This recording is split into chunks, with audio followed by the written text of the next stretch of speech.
ನಮಸ್ತೆ ವೀಕ್ಷಕರೇ, ಸುಲಭ ರುಚಿಕರ ಆರೋಗ್ಯಕರ ಈ ಆಲೂ ಪಾಲಕ್ ನೀವು ಮಾಡಿ ನೋಡಿ. ಇದಕ್ಕೆ ಪಾಲಕ್ ಸೊಪ್ಪನ್ನು ಒಂದು ಕಟ್ಟು ತಂದು ಸ್ವಚ್ಛ ಮಾಡಿ ತೊಳೆದು ಸ್ವಲ್ಪ ನೀರಿನಲ್ಲಿ ಬೇಯಿಸಿ ತಣಿಯಲು ಬಿಡಿ.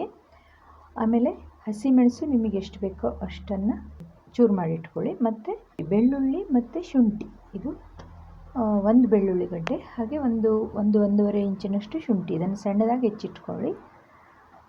ಬಟಾಟೆ 2 ಬಟಾಟೆಯನ್ನು ಹಾಕಿದ್ದೆ ನಾನು, ಅದನ್ನು ಸಣ್ಣದಾಗಿ ಹೆಚ್ಚಿಟ್ಕೊಂಡೆ.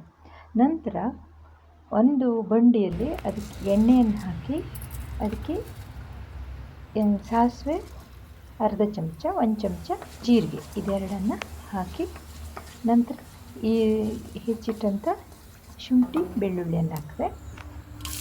ಮತ್ತು ಬಟಾಟೆ ಅದನ್ನು ಸ್ವಲ್ಪ ಫ್ರೈ ಮಾಡಿ ಆಮೇಲೆ ಮತ್ತೆ ಬಟಾಟೆಯನ್ನು ಹಾಕಿ ಆ ಬಟಾಟೆ ಸರಿಯಾಗಿ ಬೇಯುವವರೆಗೆ ಅದನ್ನು ಫ್ರೈ ಮಾಡಿದೆ. ಅದಕ್ಕೊಂದು ಸ್ವಲ್ಪ ಉಪ್ಪನ್ನು ಕೂಡ ಹಾಕಿದ್ದೆ.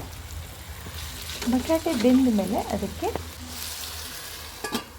ಈ ಮಿಕ್ಸರ್ ಜಾರ್ನಲ್ಲಿ ಈ ಬೇಯಿಸಿದಂಥ ಪಾಲಕ್ ಮತ್ತು ಅದಕ್ಕೆ ಹಸಿಮೆಣಸನ್ನು ಹಾಕಿ ರುಬ್ಬಿ ಈ ಬೇಯಿಸಿದ ಬಟಾಟೆಗೆ ಹಾಕೋದು.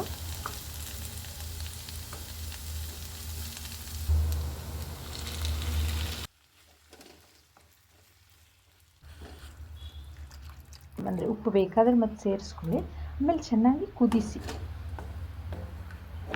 ಅದನ್ನು ಮುಚ್ಚಿ ಒಂದು 5 ನಿಮಿಷದ ಕಾಲ ಕುದಿಸಿ ನಂತರ ಅದಕ್ಕೆ ಸ್ವಲ್ಪ ಬೆಣ್ಣೆಯನ್ನು ಹಾಕಿ, ಮೇಲಿನಿಂದ ಬೆಣ್ಣೆ ನಿಮ್ಗೆ ಎಷ್ಟು ಬೇಕೋ ಅಷ್ಟು ಬೆಣ್ಣೆಯನ್ನು ಹಾಕ್ಕೊಳ್ಳಿ.